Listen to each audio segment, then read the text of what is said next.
Hello दोस्तों, आज हम लॉर्ड माउंटबेटन से संबंधित प्रश्नों को देखेंगे। चलिए देखते हैं पहले प्रश्न की ओर। लॉर्ड माउंटबेटन वायसराय के रूप में भारत आए। मतलब एग्जामिनर ये पूछना चाह रहा है कि लॉर्ड माउंटबेटन वायसराय के रूप में भारत किस उद्देश्य के साथ आए थे। तो इसका सही जवाब है यथासंभव भारत को संयुक्त रखने की विशेष हिदायत के साथ। अक्सर स्टूडेंट इसमें गलती करते हैं, उनका मानना ये रहता है कि अंग्रेजों की नीति भारत को तोड़ने की थी, इसलिए वो ऑप्शन 3 या ऑप्शन चौथे पर जा सकते हैं। ठीक है दोस्तों, चलिए दूसरे प्रश्न की ओर चलते हैं।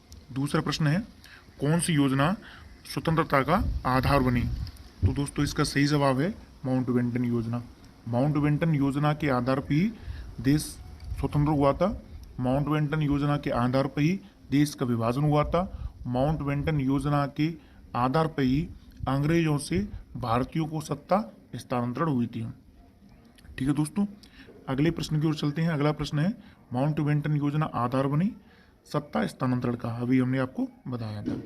ठीक है दोस्तों, अगले प्रश्न की ओर चलते हैं। भारतीयों को सार्वभौम सत्ता सौंपने की योजना निम्न में से किस नाम से जानी गई। तो इसका सही जवाब है माउंटबेटन योजना। दोस्तों प्रश्न वही रहते हैं, बस एग्जामिनर उनकी जो भाषा है उसे बदल देती है, बाकी प्रश्न वही रहता है। ये प्रश्न आपने इससे पहले देख चुके हैं, बस इसमें ये लिख दिया है कि सार्वभौम सत्ता सौंपने की योजना, और वो सत्ता स्थानांतरण की योजना थी। ठीक है दोस्तों, इसका सही जवाब है माउंटबेटन योजना। अगले प्रश्न की ओर चलते हैं। अगला प्रश्न है, माउंटबेटन योजना की घोषणा कब की गई थी। तो इसका सही जवाब है 3 जून 1947।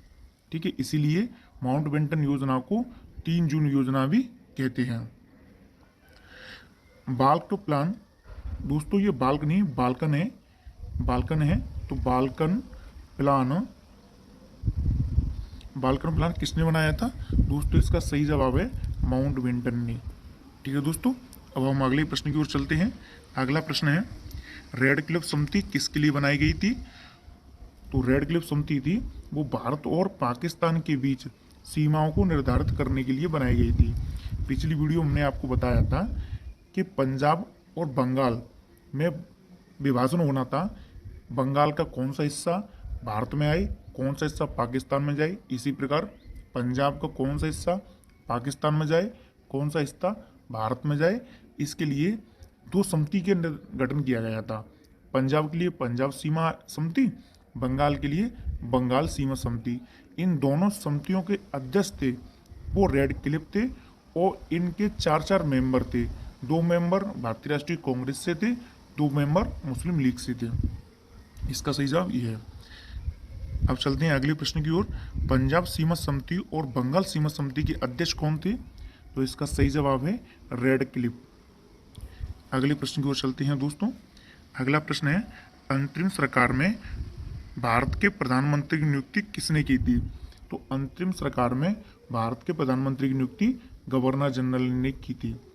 इसमें दोस्तों ये राष्ट्रपति भी ऑप्शन है, इसको देख के आपको कंफ्यूज नहीं होना है, क्योंकि जब अंतरिम सरकार के गठन किया गया था तब राष्ट्रपति का पद भारत में नहीं होता था। यानी कि जो अंतिम सरकार 1946 में बनी थी, 1946 में राष्ट्रपति का पद नहीं होता था। दोस्तों अगले प्रश्न की ओर चलते हैं। अगला प्रश्न है, स्वतंत्र भारत के प्रथम गवर्नर जनरल कौन थे।